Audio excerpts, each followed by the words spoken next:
Bienvenidas y bienvenidos a esta exploración. Hoy vamos a meternos en un análisis bien interesante del libro El meteorólogo de Olivier Rollin. La fuente que tenemos, bueno, lo que hace es desmenuzar la obra, ¿no? La conecta con historia soviética, con ciencia y, con el terror político de esa época. Exacto. La idea es ver los puntos clave de esa reseña. ¿Quién fue Alexei Van Genheim, este pionero de la meteorología soviética? Y cómo su vida, pues según el libro y la crítica, se cruza con el estalinismo y con algo muy nuevo entonces, la radio. Justamente, queremos entender cómo una figura que estaba dedicada a la ciencia, vista como patriota, termina siendo, víctima de la represión. Sí, un destino que, como dice el texto, fue muy común en esa época, ¿no? Y vamos a ver también esas conexiones con otros eventos y el papel específico de la radio, que es fascinante. Empecemos por Alexei Feodosievich Van Genheim. El análisis lo presenta como un visionario, ¿cierto? Cierto. Lo nombran primer director del Servicio Meteorológico Soviético en 1929. Tenía proyectos que, estaban muy adelantados a su tiempo. Pero esa carrera se corta de raíz, ¿no? Sí, de forma brutal. La fuente indica que lo detuvieron, lo interrogaron y lo condenaron. 10 años en las islas Solovki, allá en el Mar Blanco. La Solovki, uno de los primeros campos del Gulag, ¿verdad? Terrible. Terrible. Básicamente lo borraron del mapa. Y se sugiere, fíjate, que pudo ser por una acusación quizás nacida de la envidia. ¿Quién sabe? Y aunque lo rehabilitaron después, póstumamente, en el 56. Exacto. Pero su historia era prácticamente desconocida para quien escribe la reseña hasta que leyó a Rollin. Qué impactante esa caída. ¿Y el análisis dice que fue solo envidia o era casi inevitable en ese ambiente? Bueno, la reseña lo pone directamente en el contexto del terror estalinista generalizado. Habla de la brutalidad.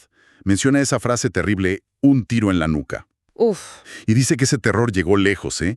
Menciona ecos hasta en la España republicana, con las checas, esas prisiones secretas que manejaban asesores soviéticos. Entiendo.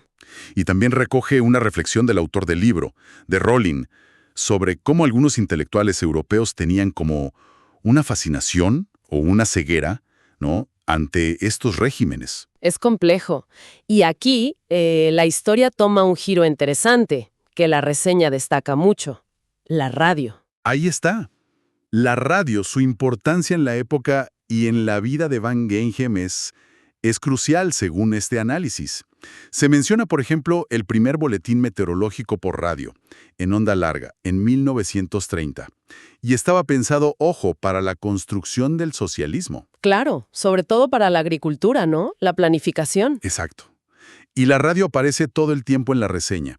Van Genheim tratando de perfeccionar sus partes meteorológicos para la radio. Mencionan también a un encargado de radio, Ernst Birnbaum, en un vuelo estratosférico. Sí, sí. Y el propio Van Genheim escuchando la radio.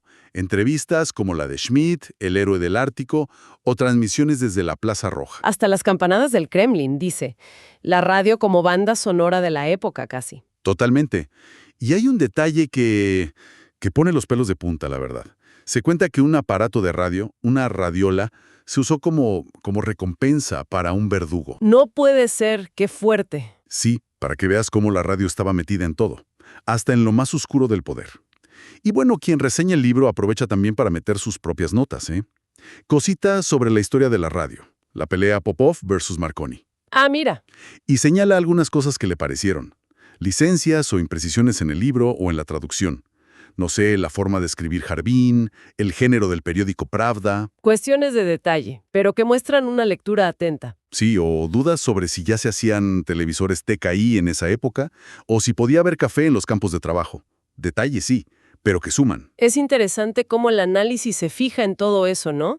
Desde la tecnología hasta la lingüística. Pinta un cuadro más complejo del libro y su recepción. Claro, si unimos los puntos, lo que esta reseña nos deja es minero.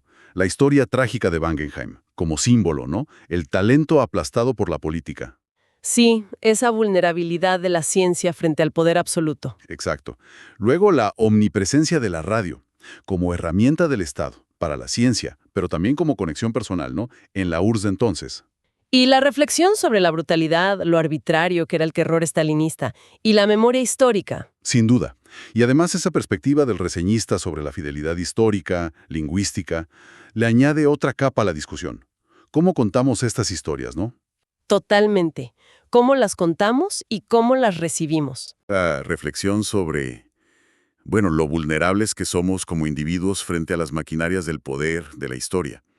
¿Cuántas historias como la de Van Genhem, que quizás son clave para entender una época, estarán olvidadas o silenciadas? Es una pregunta importante. Y me quedo pensando en esa frase del inicio que citaba la reseña. La del tiro en la nuca. Esa misma. En aquella época no era necesaria gran cosa para encontrarse con la punta de una pistola en la nuca. Es un recordatorio muy sombrío de lo frágil que es todo bajo ciertos regímenes.